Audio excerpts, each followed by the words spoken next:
What does she mean by hungrier? I already said I don't want to hire Indians. She's hijabi, master's degree, can speak Chinese. I'm hungry, but I just don't get calls. The majority, the privileged. Everybody is not. Chinese privilege sure have one. I think that's why it was so distasteful. The real problem is foreign talent. LinkedIn should be trashed. So AI is the wrapper that kind of disguises the layoffs. Some people want to have job to hop also don't have. In case nobody told you, the real conversation was always behind closed doors. You're in one right now.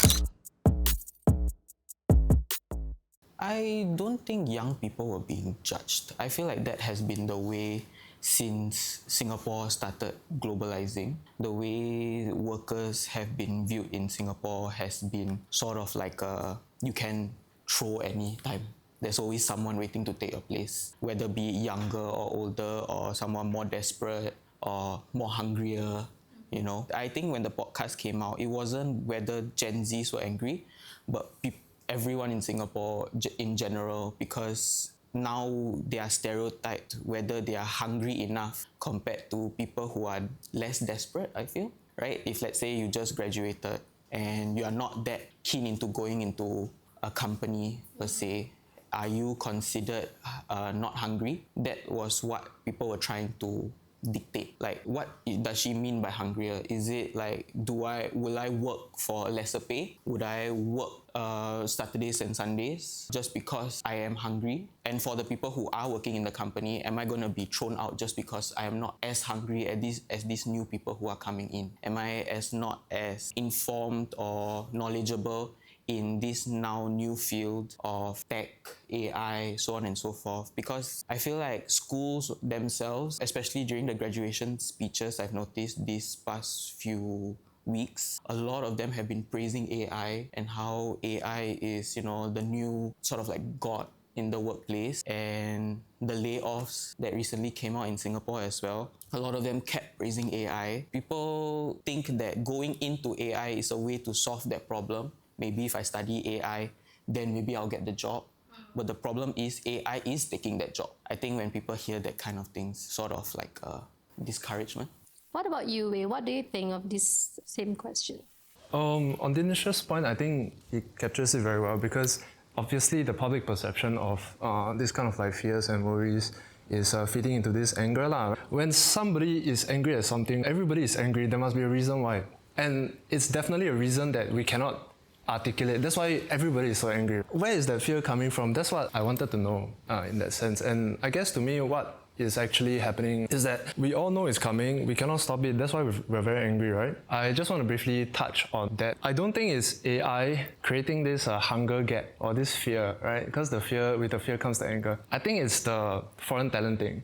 Idea where labor is being outsourced for cheaper. So AI is the wrapper that kind of disguises the layoffs, right? Like in tech. But the real problem is with foreign talent. I think we are beginning to realize it's not okay. It's gonna destroy our labor economy locally for the locals.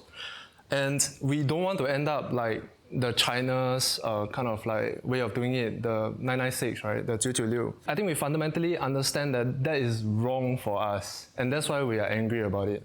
So that's how I see the issue at hand. What about you, Franky? To touch on that, I think that it was the scope of what hunger is and how it should be felt, because I think it was in a very limited. I'm not sure that all hunger per se is valid. I think, maybe I speak for many of us in the media industry, for example, that we are ravenous. It's actually very difficult to embody that and prove it, or it's not being received in a way that is seen. It's not valuable.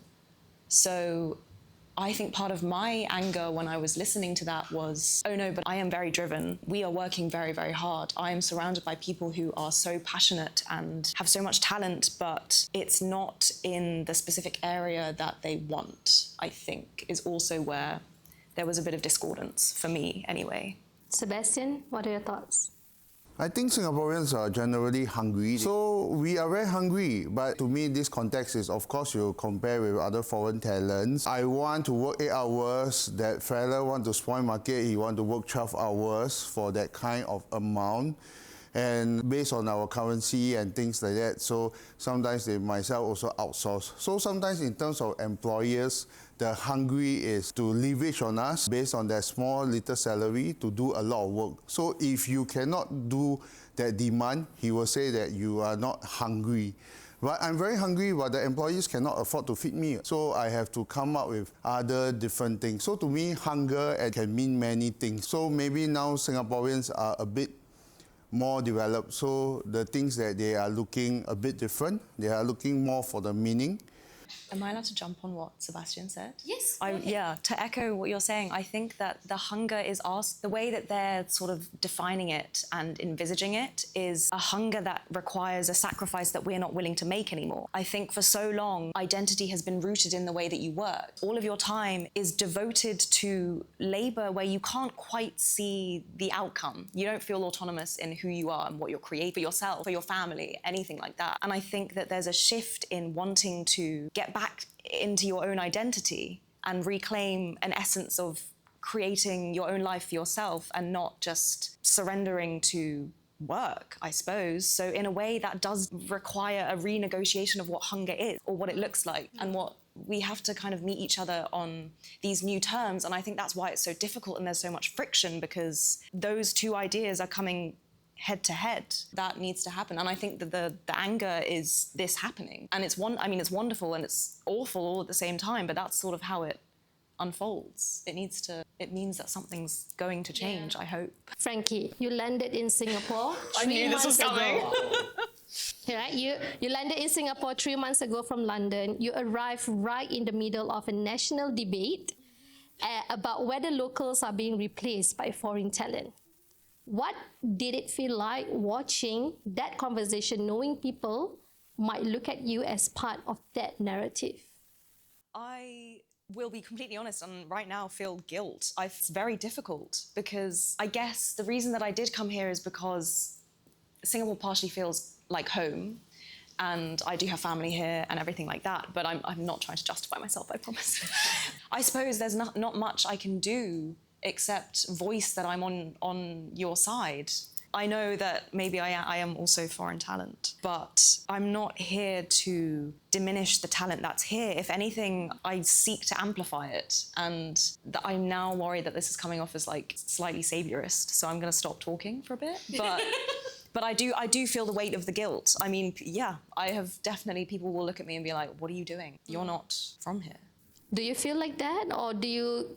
Less and less, okay. I think, less and less. You mentioned that you're half Chinese, right? Is it from Singapore or from somewhere else? Is Malaysia and Singapore. Okay. Yeah, split 50-50. Do you think people are genuinely hurt by this entire national debate about hungry, or did you think that the internet just find a new villain for the week? I think it just opens up a topic that all of us have been thinking at home, you know? Like my mom, when she comes home every day, she tells me about this new hire that comes in, be it from overseas or from newly graduated. And she keeps telling me that, you know, I do all the work, but it seems like every time when appraisal comes about, it's always the younger ones getting it. And I think that's why I said it's very difficult. When that lady said hungry, right, it was very difficult to dictate what hunger means. Is hunger working in the office until the next day, staying in front of the laptop, because I've done that. And yet the next morning when my boss finds a flaw, it's like as if I stayed in the office for no reason. All my hunger was for no use. I should have just starved and went home. I think what she brought up about hungry was what all of us at home were thinking, what HRs were thinking, you know. How do we define this hunger? And actually, thank God that she said it. If it wasn't her, maybe it would be another HR person on another podcast talking about whether we are not capable enough. Hunger can be labeled as so many different things. Capability, whether we are a liability. What about you, Wei? What do you think? Yeah, no, that is completely on the money, I'm pretty sure. Because like what Dinesh correctly identifies here, the fear is already there. In fact, it is one of the biggest problems that Singapore faces, right? In terms of national issues that we have. One is TFR. The other one is this foreign talent thing. Has been a big issue for the longest of times already. The idea that we call them foreign talents in the first place, like why is it called foreign talent? That's something we invented. And that's for a reason, right? So now it's just the same snake come and bite our skin again, basically. Yeah, so to me, what I want to ask is, then how do we fix it? But I guess that comes later, right? Dinesh, do young people today care less about prestige and more about the peace? And is that a problem or a correction that was long overdue? Oh my god, everybody cares about prestige. Everybody cares about it, whether the QS ranking from your uni, you know, whether this Coach bag is the latest one or a vintage one. It cannot be in between, you know, it has to be the latest one or a vintage version of a bag. Everybody wants status, especially in a world where right now people who live in places like Bukit Timah, Keppel, sitting right next to HDB buildings where both parents have to work just to survive. Yeah, so everybody wants status, and prestige is the first thing that people look for. And especially in our education system, you can see people fighting for slots in Raffles primary school, the best primary schools, the best private institutions. I've always heard this, everybody in Singapore is rich. And I thought, cannot be, I'm not rich. But then when I go to these international schools and then see the lines, there are lines, you know, just to put their kid into some sort of like ranked school. And then I slowly think like, am I living in the wrong Singapore? Like, how come I turn right, there are people buying $10 coffees, and then when I turn left, I'm buying, you know, some taping from the coffee shop vendor. Even the coffee shop vendor, I'm very sure if he could slap a prestigious name on his kopitiam to make it, you know, sound so atas, sound so rich, yeah, more luxurious, he would have done it long ago. But rent prices are not allowing him to do any of such things. Young generations nowadays are trying their best to get that prestige so that they can make a name for themselves after the prestige. Because prestige comes money. It's not money then prestige. Do you feel the same way, Sebastian? Oh yeah, I definitely believe, I agree with what he say, because at the end of the day, in Chinese saying, we say, as long as you got money, you can also make the ghost swallow everything. As long as you got money, you can do everything. All these are hierarchy of needs, right? So everybody wants prestige. The hunger and all this kind of thing, it also depends on your money. When you have money or when you have resources, you can do really what you want. And that is the underlying concern that many people say, oh, I want to work for passion, but different people at a different level really is different. So some of them is, let's say now government say, oh, you can work until 70. Now the beautiful part about it is, there's one uncle that want to work, but no work for him. Now everybody want to work, and there's no work for them. So I think prestige also come in different ways. End of the day, now I can, career break for 1 year without working. It's also prestige, right? Because you must have resources, or maybe your parents have the unemployment benefit for you. Therefore, you don't work for 1 whole year. And even if you don't work for 1 whole year, you cannot say that your father never support you. Your father pay the rent for you. You no need to pay 700-800 like those people who are working Malaysians, 800. Your parents have already paid $800 for your rental. He never asked for you. So that is the privilege that you have and you don't know. So you just think, oh, I am just like other people. So I think prestige and money do matters in a lot of decisions that we make. It's not everybody very fortunate. Yeah. I wonder whether the pursuit of prestige is somewhat manipulated by the systems that are in place. There's a greater infrastructure that we're existing in here, and prestige is kind of the way to survive it. But I was going to offer potentially an alternative way of looking at it, which was that maybe the pursuit of prestige gives us a motivation that's more tangible and material. And I wonder whether that's replacing or a substitute for the lack of a development of the self, for want of not to get too philosophical about things. But status is kind of a facade. I don't know, it's more superficial sometimes. And I wonder if that comes at the cost of actually pursuing something meaningful. And I'm not binning off the pursuit of prestige and status because, like I said earlier, I think you need it to be able to survive in an economy like that we're in at the moment. But I also feel that there's a shift occurring where actually we're noticing that prestige doesn't mean a fulfilling life, perhaps. There's only so much that you can buy, there's only so much that you can perform. until that facade kind of cracks. And like Sebastian was saying earlier, we're rotten on the inside. There's nothing there. We haven't had the chance to develop ourselves to the point where we feel as though we're grounded in Singapore. I feel at home in Singapore. I have a community in Singapore. It's just, actually, I'm an isolated being and I'm trying to compete with all of these other people. Maybe we need to stop looking at each other as competition and actually somehow work alongside each other, or notice that everyone is so valuable in their own specific way. And actually, if we nurture that and not just mold ourselves into the linear path that will secure us prestige, which I would argue is not even secure anymore, then we might feel slightly more fulfilled at the end. I like the idea of what Sebastian said about the rotten, what Franky also added on with the idea that we don't have anything in ourselves, right? That's why we seek prestige. And we understand also that in the hierarchy, like Maslow's hierarchy itself, prestige comes right above survival. Status is the second rung or third, I don't remember. In that sense, it is a very natural progression, yes. And I can also agree that it is a nothing burger, right? Because like we cannot access it, our generation, we cannot access status. We just cannot make enough money to get there. Like if you learn about how the economy works now, you understand that it's very, very difficult, and that's why nowadays there's this idea of like we have to gamble to get there. Okay, not financial advice, but yeah, like you can look into it, you know. But in that sense, so we as the like the 20s, we want to jump the prestige level because there's no access to it. So I don't want to play that game, right? So let me play the higher game. Let's find ourselves. You know, let's buy matcha, let's do Pilates. You know, that kind of thing. It's all angle for us to reach the top of the hierarchy, because then we find meaning that we cannot access the status side anymore. Dinesh, you mentioned just now about long working hours, how much is enough, right? Do you see that as hustling?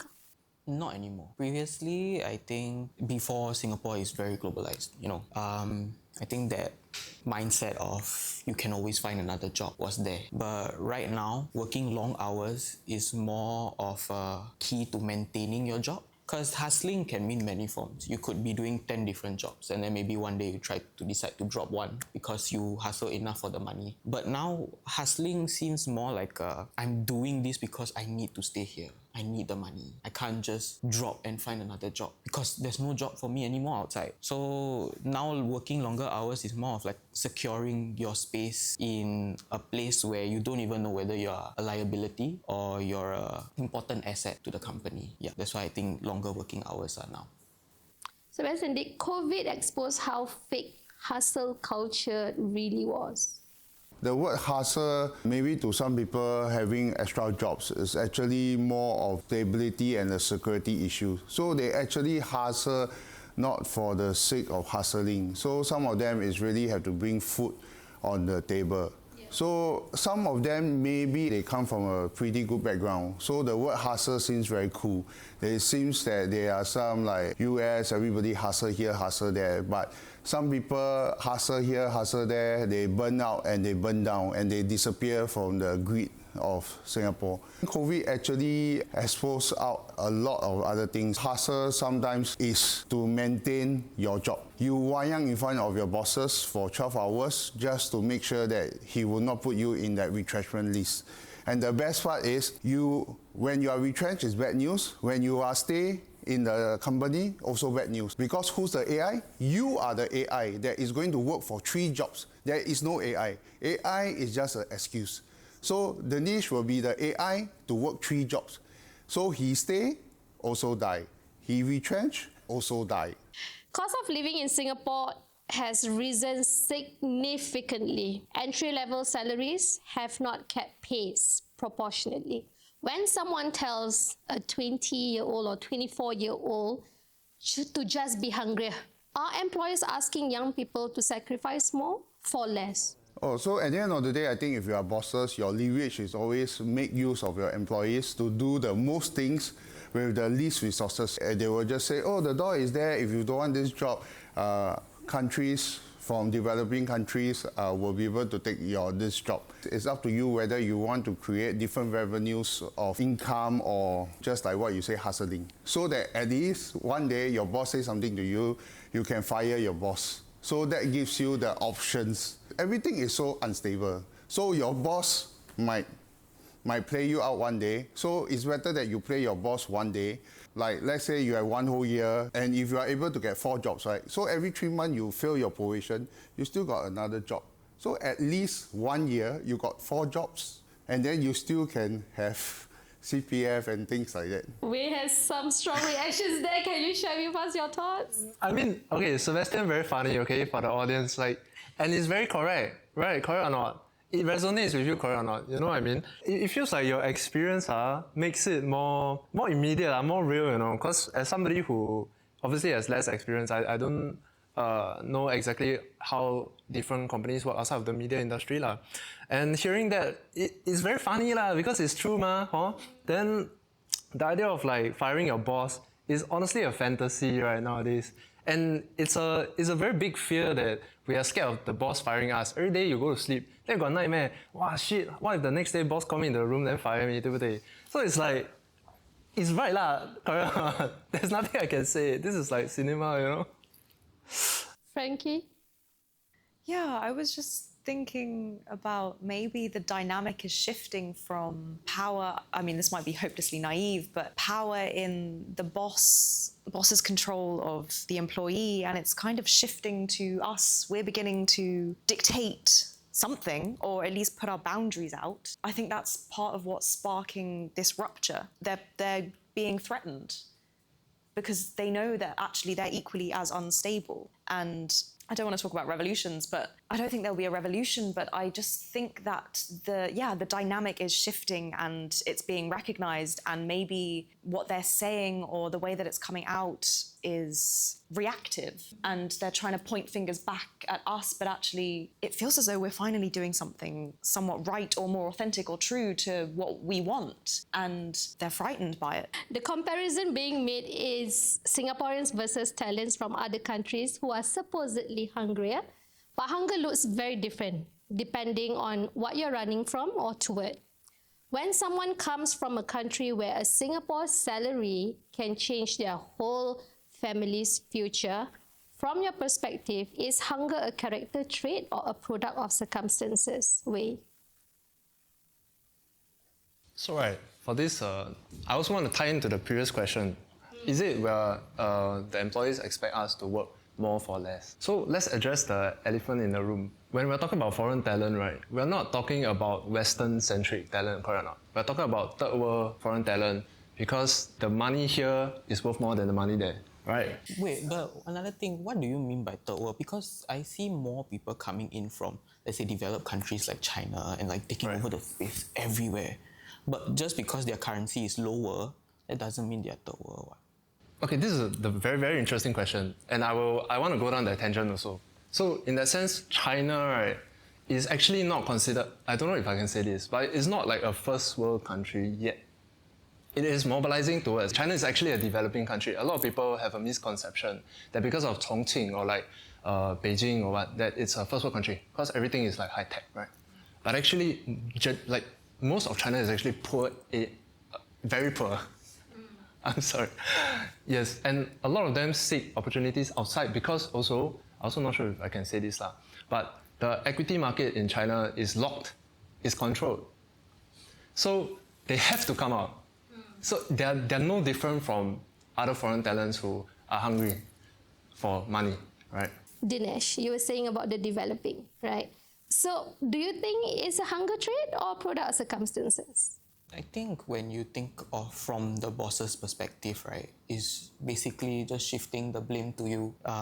They would take it as, I think, okay, everybody at home, whenever they don't finish a meal, the comparison will always be, you know, there are people in Africa that don't get to eat. That kind of thinking, right? But in Africa, there are people who are thriving. There are developed areas, cities, skyscrapers, you know, so on and so forth. It's just that we need to shift the blame onto you. So whenever it comes to salary, the bosses will put it out in front of them, this 2005. If you don't take it, someone in Malaysia they'll be more than happy to take it. And then, so you, in that desperate moment, you would reconsider so many things, because in an interview, right, that's where the decision is being made. How much we pretend like it's after or whatever, during the interview is always when the decision is being made. So that desperation just runs in your head and you just mouth out, yes, I'll take the $2,500. So to a Malaysian, I don't think it's circumstances. I think they can actually do okay, like they can save on a 2,000 budget maybe. But to a Singaporean, it is based on circumstances because this opportunity might never come ever again. Maybe 2005 now, maybe later it'll be a 1,009, 2,000, you know, we will never know. Or maybe not even a callback at all. So in that desperation for us, it's our circumstances.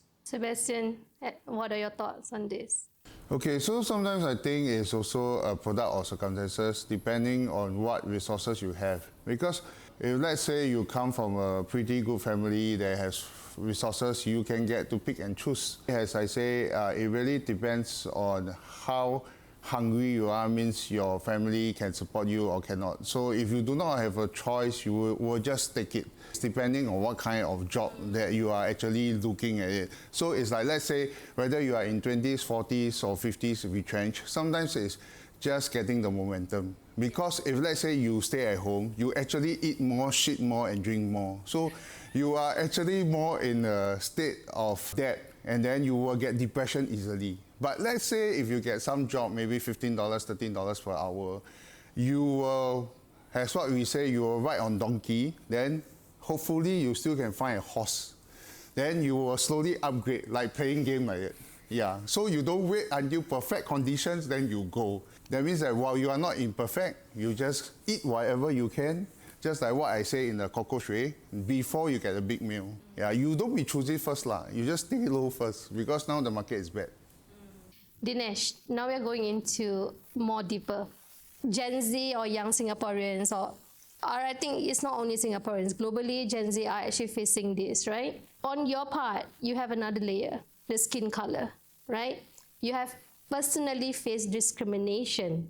When people talk about certain groups not being hungry enough or not fitting in the culture, is there a racial dimension to who gets that label and who doesn't?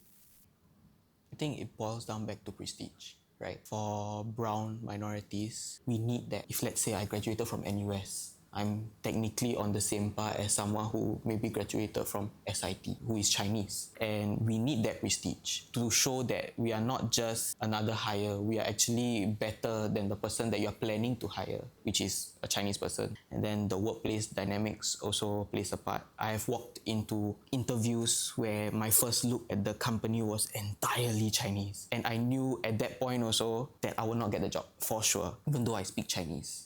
Yeah, you can speak fluently, right? Yes. You're saying? Then another part comes into play. When I voice out my anger, usually people call me crazy, or people will ask me, why am I applying for Chinese-speaking jobs? But the thing is, I speak Chinese. It's not that I don't. But nowadays, people mask in their JD, their job description, looking for a Chinese speaker as a way to say that we're just looking for a Chinese person. If you're brown, just don't apply. It's like a loophole. Because previously, I think before MOM set standards to what JDs can put down and what they can't put down, people were just outright saying that, oh, sorry, we don't hire Indians, we don't hire Malays. But then now, because you can actually sue them for saying that, they have put this new like Chinese-speaking clause where they are just looking for someone who most likely, you know, a brown person does not speak Chinese. So they are just trying to loophole their way through lah. I have a candidate who spoke to me. She has been unemployed for a year. She was saying that, and she's hijabi. She has master's degree and she can speak Chinese, right? And she was saying, Deema, how am I supposed to get a job? How am I supposed to show that I'm hungry? I'm actually super hungry, but I just don't get calls. What do you think, Wei and Sebastian, sitting on that side where you hear what Dinesh is actually sharing? I want to make one thing very clear, right? Being a minority in a nation is fundamentally, I would say, at least twice or thrice as difficult as being the majority. It's like simple logic, right? If I'm the majority, there's so many things I don't need to think about. I just grow up like that. Okay, lor, finish already. I can think about like what I want to eat, what I want a job, blah, blah, blah, blah. I don't need to think about all these like restrictions based on my skin. That is fundamentally like messed up, right? I feel that, but I can't speak on it because I don't have the perspective that, for example, Dinesh has. So while I can resonate with that, I can't speak for it also. So I'd rather give the floor to Dinesh to talk more about this as well. What about you, Sebastian? Okay, this is a very sensitive topic. Actually, racial discrimination, Singapore, everything racial harmony. Racial discrimination sure have one. It's just that everything is subtle. And then when it comes to Chinese privilege, sure have one. It's because at the end of the day, there's a lot of things we no need to worry. So I totally agree with Dinesh is that for them to even get a job or to get something, even in terms of dating, work or whatever, they need to work twice as hard to even match so-called normal Singaporean. Yeah, it's the same thing. If let's say we go to some Western countries or Caucasian countries, then suddenly all the Chinese Asians will say, oh, I feel discriminated. Then I say, oh, these are not the things that you all feel in Singapore because you all are always the majority. For Dinesh, I think that many minorities is definitely being marginalized. Even though we say, oh, everything, meritocracy, everything is equal. No. Everything, sometimes we know there's a token. We make sure that if some demographic looks good, must have Malay, Chinese, Indian look good. But actually, the game is never fair. Yeah, it's never fair on. What about you, Franky? Have you been hearing a lot of these stories about discrimination, racial discrimination when you first landed in Singapore? And what was your experience like, or your observation, rather? Yeah, I guess my observation would stem back to, I'm going to root my comment back into the podcast and going back to basics, using the term hunger. The way that it was dished out was from, I think, a place of the majority, the privileged. So it was, yeah, hunger looks like this. It's like healthy motivation. That's what you should be feeling. But on the receiving end, that's not how everyone is receiving this, because firstly, that's impossible. The standard of what hunger is depends on where you exist in society. And I don't think that was really addressed at all. I mean, sure, maybe they meant it like healthy motivation, but if everyone in society were to perform in the same way, it would not equal the same result for everybody. And I think that's kind of what everyone here has just echoed, that it's all well and good to say a harmless comment like that, but the way that it's received by everybody else is, I think that's why it was so distasteful, because it just completely rejects the notion that not everyone is equal. And I know that we really strive to have cohesion here and everyone is equal, but let's face it, everybody is not. That is just a fact. Yeah. And that was completely brushed over. There's so many layers of discrimination, yeah? First is the age, the younger ones, even the older ones like us, yeah, millennials. Oh, no, you only. I Gen Z. I thought you were 18 years old only. So even, when you reach a certain age, even at 38, you thought you are safe, but you're no longer safe. You're no longer. Because the minute people start counting when exactly you're graduating, because you won't put your birth date there, right? But people refer back to the year of graduation, then the plus, minus, blah, blah, blah. Okay, she's around 40 now. So we also do face the discrimination. Sebastian, millennials were once called lazy, entitled, and job hoppers too. Why does every generation end up attacking the generation after them?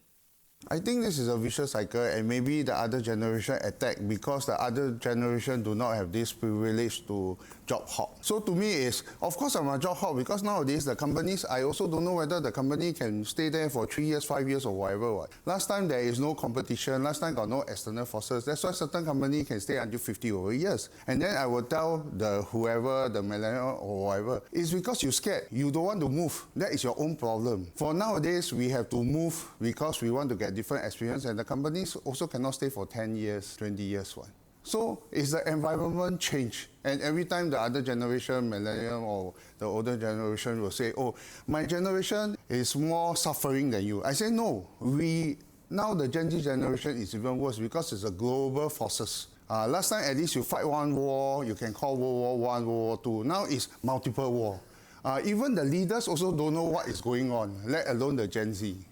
So I think it's different generation, different issues. So there's nothing wrong to job hop. At least you still got job to hop. Some people want to have job to hop, also don't have. I mean, he's correct lah, right? Bro, Sebastian always correct leh. I don't know why leh, but okay, it's true. I mean, personally speaking, right? I'm in media, correct? And the job that I want to hop, let's say I start from local game studio. The one I want to hop, they zao already. They're not in Singapore. IOM left Singapore. Double negative also left Singapore. Then, you know what people tell me or not? Then just go overseas lah. Go and work there lah. Right, correct or not? Wow, if I go there to work, right, then I have to like settle the visa thing, right, all the rent, transport. Then after I scared get shanked, right. If I'm in London, then people just like, I'm gone already. If I'm in UK, US, they just, you know what I mean? I don't want to like suffer there also, correct or not? So I want to stay here. I'm a Singaporean. I like the place, so it's like, all this advice from the millennials doesn't work, correct or not? Because the meta has changed. It always changes. And what Sebastian said is right, the previous generation cannot see, because they never experienced, correct or not? Dinesh, what are your thoughts? I feel like the gap between millennials and Gen Z in terms of tech and advancement was huge. iPhones, laptops, super RAMs, whatever, all started coming up, pay now, no payment method, so on and so forth. Somehow the millennials who are bosses now are stuck with the boomer SOP. And this is also seen with our authority figures, especially in parliament, when they say some things that seem very, very out of touch. Like have a family even though you're working. How am I supposed to do that, right? I think it goes back to blaming someone, having someone to blame. So just because they feel like people are crying now, they blame you for it. Just like how when they were young, the boomers were the ones saying that because they were crying, you are the problem, not us. So the blame is always shifting. It's never the person who is the one controlling the issue, but more of like, it's your fault. You are crazy, not me. LinkedIn has become performative corporate theatre. And how much of what we call professionalism today is actually just performance? What are your thoughts about that? I feel like LinkedIn is the Instagram of the working world, Like, hey, today I've met the CEO of Google. Today I met the CEO of MediaCorp. Look at me, I love it. I love my life. And nobody wants to post the struggles. Or if they post the struggles, they'll give you a 10-step plan on how to change your struggles. When you know for a fact they themselves don't put whatever steps they give into their own life. I think LinkedIn should be trashed. Personally, I feel LinkedIn should be trashed because nobody's finding jobs on LinkedIn anymore. It's so fake. At this point, it's basically OnlyFans for people who like to wear suits. I think another point throughout this whole thing is what I've realized is that the older generation doesn't want to let go. We have the best universities, NUS, NTU, SMU, all under the 550 rank QS. Graduates are coming out smarter, better, more industry experiences in fact, but then they never get to apply because those jobs that apparently are so coveted, the older generation does not want to let go. For example, our parliament. I'm so confused on why there is no younger people in our parliaments. And this whole idea that when a younger person steps in, they're going to change everything. I feel like it's a lie because there are younger people in our parliament now, like 1, 2, maybe 3. So far, what they have been doing is just raising up the concerns that we millennials and Gen Zs are having, that we don't have jobs. Our taxpayer dollars seem to be doing nothing. Seems, and I'm not like implicating anything. But I'm also quite angry at that. Like, what's the point of graduating from a top school if I'm not going to get the top job? Why do I go to Yale and US, get a dual degree from Yale and NUS, and then when I graduate, I'm doing a receptionist job because some random person does not want to let go of his seat from that perspective or doesn't want to open another seat next to him to share his knowledge so that I can help him in a way open the perspective from my view and he open his perspective to me. Yeah, and that's what I feel the problem is when it comes to all these corporate lingo, LinkedIn, all this nonsense. These are just people trying to cling on to a dream that is already dying. Do you agree? Sebastian, you use LinkedIn, I use LinkedIn. Dinesh said it should be trash. What are your thoughts? Yeah, it is trash. Yeah. So even like to me, LinkedIn does not really bring a lot of job opportunities, but at least it brings a bit of visibility other than jobs. I totally agree what you say. So that's why sometimes we are not hungry, but we actually lose hope really. Because you can be the top NUS, you can have double degree, and now you also no job. What's the point of working hard? It's really back to a square one and everything AI, but there's no investment coming in. The underlining really no jobs. So if there's no jobs, then everybody morale will sure go down. and retrenchment all coming. And nowadays it's not like 100, it's like 8,000, 9,000. And nowadays people who retrench are not the worst performers, you know. They are the best performers, and you still cannot retrench. It's the same thing. You eat healthy, you sleep healthy, you everything healthy, but you die at 29 years old. Then I eat everything, eat fat and drink, and I die. I still die happily. I still can justify. You cannot justify, well, you healthy, everything, go check out, you still die at 29. Then you die already, you're not very happy.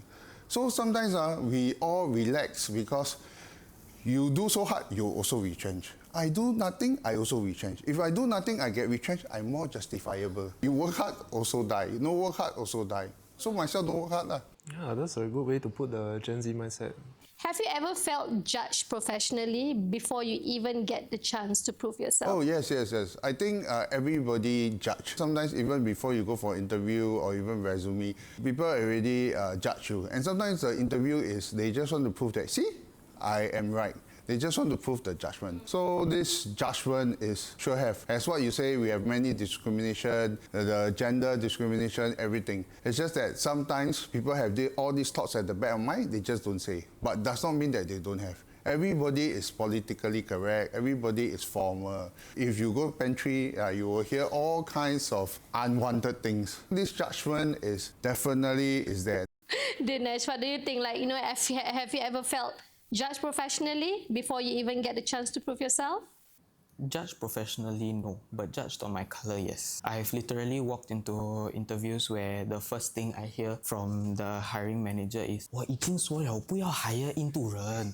Then, which basically translates to, I already said I don't want to hire Indians. And then when I sit down and then speak Chinese, they're like, oh, sorry, we are not talking about you. Oh my God, just saying only. It's like, you know, and at that point, when I already hear these kind of sentences, I already know I'm not getting the job. But I'll still show face, you know, do the interview, and then do my best, it seems, and then just leave. That was about 4 years ago, I would say. Then now it just stops completely when they see my name on the resume, and it's just kind of disheartening. I literally have like a good stack of experiences on my resume as a 25-year-old, I feel, compared to my other peers. But my name will always be judged first before my qualifications. That's why I'm trying my best, you know, in uni now to aim for a prestigious master's, because it seems like even though my experience are so good, just need something to put my name on, like maybe a degree from NUS or NTU. Sorry to hear that, Dinesh. It sucks. Okay. Yeah. Franky, do younger people feel emotionally safer expressing themselves online than they do at work or in life? And what does that say about the workplace?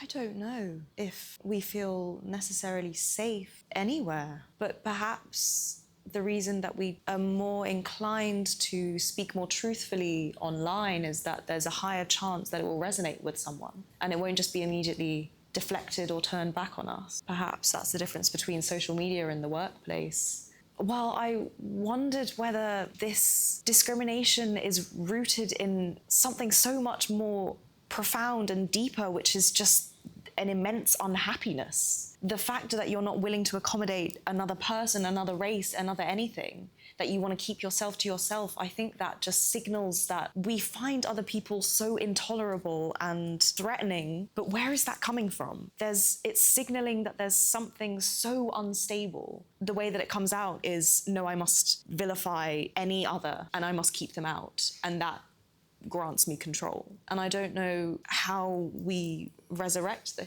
I can totally relate to you, Dinesh. I mean, I've been at the hiring tables for, almost 2 decades now. I have been discriminated not only skin color, but also religion.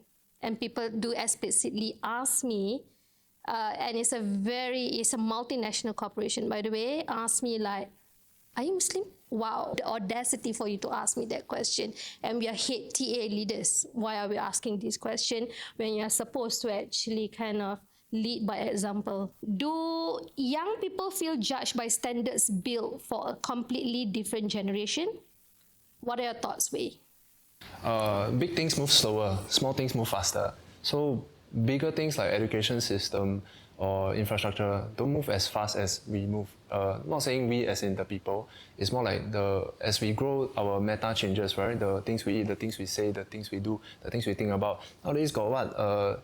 meme culture is so big now, right? Like, what the hell is a meme, right? You tell one millennial this kind of thing, right? Then they like think you sell, right? Correct or not? So everything move fast, but everything like the education system wise or like national service, all these things move slower. So of course, it's granted that we are living in a world that is built not for us, right?